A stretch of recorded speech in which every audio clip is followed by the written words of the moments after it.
दोस्तों, बनी इसराइल में एक शख्स था जिसकी बीवी बड़ी ही हसीनो जमील थी। हुस्न की मलिका शहजादी थी। उसको अल्लाह ने बड़े ही हुस्न से नवाजा था और यह शख्स अपनी बीवी से बहुत ज्यादा मोहब्बत किया करता था। यह अपनी बीवी के नाम पर मर मिटने को तैयार था, लेकिन अल्लाह की करनी ऐसी हुई कि एक दिन इसकी बीवी का अचानक से इंतकाल हो गया। इसकी बीवी इस दुनियाई फानी से चल बसी। जब इस शख्स की बीवी का इंतकाल हुआ तो इस बात का इसको बहुत ज्यादा गहरा सदमा पहुंचा। इसका रो रो कर बुरा हाल हो गया। और यही नहीं, फिर यह शख्स काफी अरसे तक अपनी बीवी की कब्र पर बैठकर रोता रहा, खून के आंसू बहाता रहा। ऐसे करते करते 5 साल का वक्त बीत गया, लेकिन यह शख्स अपनी बीवी के गम में उसकी कब्र पर बैठकर ऐसे ही रोता रहा, वहीं पर जागता और फिर उसी कब्र के ऊपर ही लेट जाता। इस तरह से इसने कब्रिस्तान में रोते बिलखते 5 साल का वक्त बिता दिया, लेकिन यह अपनी बीवी की जुदाई का सदमा बर्दाश्त न कर सका। दोस्तों, एक दिन यह शख्स अपनी बीवी की कब्र पर बैठा हुआ रो ही रहा था कि इतने में हजरत ईसा अलैहिस्सलाम का उधर से गुजर हुआ। आपने देखा कि एक शख्स कब्र पर बैठकर बेतहासा रो रहा है, जारो कतार रो रहा है। यह देखकर आप उस शख्स के करीब गई और जाकर पूछा, मियाँ क्यों रो रही हो और आप जिसकी कब्र पर बैठकर रो रही हो, यह कब्र किसकी है? तो यह सुनकर वो शख्स कहने लगा, हजरत, मैं अपनी बीवी से बहुत मोहब्बत किया करता था। मैं अपनी बीवी को दिलो जान से चाहता था, लेकिन एक दिन मेरी बीवी का अचानक से इंतकाल हो गया और वो यहाँ पर आ गई। मैं जिस कब्र पर बैठकर रो रहा हूँ, यह मेरी बीवी की कब्र है। ए अल्लाह के नबी, मेरी बीवी के इंतकाल ने मुझे चकनाचूर कर दिया है। मुझे इस बात का इतना गहरा सदमा पहुँचा है कि मैं इसको बर्दाश्त नहीं कर पा रहा हूँ। मैं अब हर वक्त अल्लाह से मौत मांगता हूँ, अल्लाह से दुआ करता हूँ कि अल्लाह मुझे भी मार दे ताकि मैं जल्दी से अपनी बीवी के पास में पहुँच जाऊँ, लेकिन अल्लाह मुझे मौत भी अता नहीं कर रहा है। अरसा गुजर गया है मुझे मेरी इस बीवी की कब्र पर बैठकर रोते हुए, लेकिन अल्लाह मेरी फरियाद को नहीं सुन रहा है।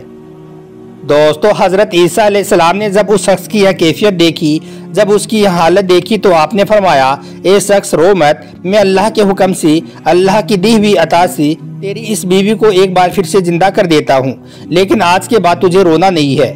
यह सुनकर वो शख्स बहुत खुश हो गया। उसके बाद हजरत ईसा अलैहिस्सलाम ने अपना आसा मुबारक एक कब्र पर लगाया और उस कब्र में सोने वाले को आवाज लगाई, एक कब्र में सोने वाले, अल्लाह के हुक्म से खड़ा हो जा।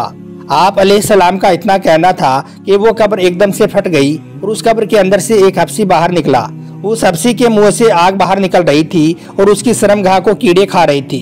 वो हफ्सी जैसे ही कब्र से बाहर निकला और जैसे ही उसने हजरत ईसा अलैहिस्सलाम को देखा तो उसने सबसे पहले आपका कलमा पढ़ा। वो पुकार उठा, ला इलाहा इल्लल्लाह ईसा रूह अल्लाह। वो हफ्सी इस तरह से आपका कलमा पढ़ता हुआ कब्र से उठ गया। यह देखकर हजरत ईसा अलैहिस्सलाम ने उससे पूछा, ए हफ्सी, यह बता, तेरे मुंह से यह आग बाहर क्यों निकल रही है? तो वो कहने लगा, ए अल्लाह के नबी, मैं इसी मुंह से, इसी जबान से इस दुनिया में लोगों को गालियां दिया करता था। आज मेरी इसी जबान को आग ने अपने लपेटे में ले लिया है। आज मेरी इसी जबान को आग खा रही है और आज मेरी जिस शर्मगाह को कीड़े खा रही हैं, उसी शर्मगाह से मैं दुनिया में जिना किया करता था, लोगों की बहन बेटियों की इज्जत लूटा करता था। उस हफ्सी को देखकर यह शख्स कहने लगा, हजरत, यह मेरी बीवी की कब्र नहीं है, यह कब्र तो इस हफ्सी की है। मेरी बीवी की कब्र तो इसके साथ वाली है। यह सुनकर हजरत ईसा अलैहिस्सलाम ने फिर फरमाया, ए हफ्सी, अल्लाह के हुक्म से तू अपनी कब्र में फिर से चला जा। फिर वो हफ्सी एक बार फिर से अपनी कब्र के अंदर चला गया। दोस्तों, फिर हजरत ईसा अलैहिस्सलाम एक दूसरी कब्र पर गई, अपनी तवज्जो डाली, अपना आसा मुबारक उस कब्र पर लगाया और फिर आपने कहा, एक कब्र में सोने वाली, अल्लाह के हुक्म से उठ जा। आपका इतना कहना था कि अचानक से वो कब्र फट गई और उसमें से एक औरत अपने बालों को झाड़ते हुए उठ खड़ी हुई। इस औरत ने हजरत ईसा अलैहिस्सलाम को देखकर कलमा नहीं पढ़ा। इस औरत को देखते ही वो शख्स खुशी से झूम उठा और कहने लगा, ए अल्लाह के नबी, यही मेरी बीवी है, यही वो औरत है जिससे मैं दिलो जान से मोहब्बत करता हूँ, जिससे मैं बहुत ज्यादा प्यार करता हूँ। इसी औरत की जुदाई ने मुझे चकनाचूर कर दिया है। यह सुनकर हजरत ईसा अलैहिस्सलाम ने फरमाया, ए शख्स, जा अपनी बीवी को लेकर चला जा। वो शख्स दुख दर्द का मारा हुआ, रो रो कर थका हुआ था। काफी अरसे से उसने सुकून की नींद नहीं ली थी, इसलिए अब उस पर नींद का गलबा तारी हो गया। उसने अपनी बीवी से कहा, बेगम, क्यों ना मैं थोड़ी देर तेरी बाहों में अपना सर रखकर सो जाता हूँ, जरा आराम कर लेता हूँ। तो बीवी ने कहा कि ठीक है, आप सो जाइए। फिर वो शख्स अपनी बीवी की गोद में अपना सर रखकर सुकून की नींद सो गया। अब उसी रास्ते से एक शहजादा अपने घोड़े पर सवार होकर कहीं जा रहा था। वो शहजादा बड़ा ही हसीनो जमील था। अल्लाह ने बड़े ही हुस्न से उसको नवाज रखा था। जब उस शख्स की बीवी की नजर उस शहजादे पर पड़ी तो उस शहजादे पर वो फिदा हो गई। शहजादे ने भी उस औरत को देखा तो उसे भी वो औरत पसंद आ गई। फिर इशारे ही इशारे में दोनों की बातें हुई। उसके बाद इस औरत ने अपने शौहर का सर अपनी गोद से उठाकर नीचे रख दिया और खुद उठकर उस शहजादे के पास चली गई और कहने लगी कि मेरी ख्वाहिश है कि मैं आपके साथ चली जाऊं, अब मैं आपके साथ ही रहना चाहती हूँ। यह सुनकर वो शहजादा भी बड़ा खुश हुआ। उसने फौरन ही उसे अपने घोड़े पर बिठा लिया और फिर उसे अपने घर ले गया। इधर पीछे से जब उसके शौहर की आंखें खुली तो उसे अपनी बीवी वहां पर किधर भी नजर नहीं आई। यह देखकर वो परेशान हो गया और सोचने लगा कि मेरी मोहब्बत कहाँ गई, मेरी बीवी को कौन ले गया। एक बार फिर से वो शख्स परेशानी के दलदल में फंस गया। खैर उसके बाद वो शख्स अपनी बीवी के पैरों के निशान को पकड़ता हुआ उस तक पहुंच गया। वहां पर जाकर उसने देखा कि उसकी बीवी तो एक शहजादे के साथ खड़ी हुई है। यह देखकर शौहर कहने लगा, यह तो मेरी बीवी है, यह यहाँ पर कैसे आ गई। यह सुनकर शहजादे ने कहा, ओ शख्स, कौन तेरी बीवी? यह तो मेरी लोंडी है।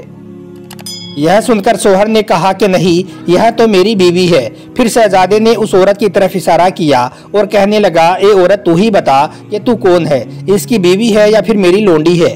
तो वो औरत कहने लगी, यह शख्स झूठ बोल रहा है, मैं तो इसको जानती तक नहीं हूँ, मैं तो आपकी लोंडी हूँ। अब इन तीनों में इस बात को लेकर तकरार चल ही रही थी कि इतने में एक बार फिर से हजरत ईसा अलैहिस्सलाम का उधर से गुजर हुआ। आपको देखते ही वो शौहर कहने लगा, ए अल्लाह के नबी, आपने ही तो मेरी इस बीवी को जिंदा किया था, अब आप ही बताएं कि क्या यह मेरी बीवी नहीं है। तो यह सुनकर हजरत ईसा अलैहिस्सलाम फरमाने लगी, हाँ यह तो तेरी बीवी है।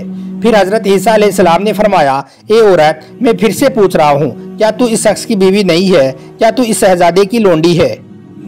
तो इस पर वो औरत कहने लगी कि मैं इस शख्स की बीवी नहीं हूँ, मैं तो इस शहजादे की लोंडी हूँ।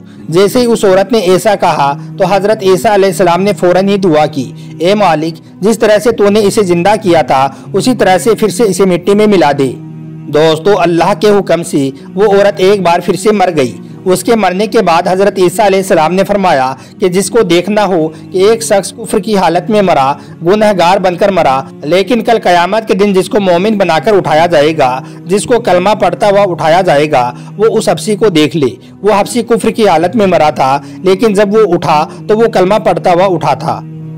और जिसे ऐसा शख्स देखना हो जो कलमा पढ़ता हुआ मरा हो, लेकिन कल कयामत के दिन कुफ्र की हालत में खड़ा किया जाएगा, वो इस औरत को देख ले। यह कलमा पढ़ते हुए मरी थी, लेकिन उठी तो कुफ्र की हालत में उठी थी। इसके बाद हजरत ईसा अलैहिस्सलाम ने अपना हाथ उस शख्स के कंधे पर रखा और फरमाने लगी, ए शख्स, काश तूने इतना इश्क मेरे करीम रब से किया होता, इस औरत की जगह पर अपने अल्लाह से प्यार किया होता। सालों साल गुजर गई तुझे इसकी कब्र पर रोते हुए, तूने इसके लिए अपना सब कुछ बर्बाद कर दिया। काश यही इश्क तू अपने रब से कर लेता तो तुझे हसीनों का हसीन मिल जाता, हुस्न के बादशाह मिल जाता, और फिर तुझे इन जैसी औरतों की जरूरत ही ना पड़ती। ए शख्स, दुनिया से यारी लगाओगे तो याद रखना यह दुनिया बेवफा है। कभी भी बेवफा लोगों से यारी मत लगाना, कभी भी बेवफा लोगों से दोस्ती मत करना। बेवफा से यारी तुम्हें हलाक कर देगी। अगर दोस्ती ही लगानी है तो अपने करीम रब से लगा, वो तुम्हें दोनों जहां में कामयाब कर देगा।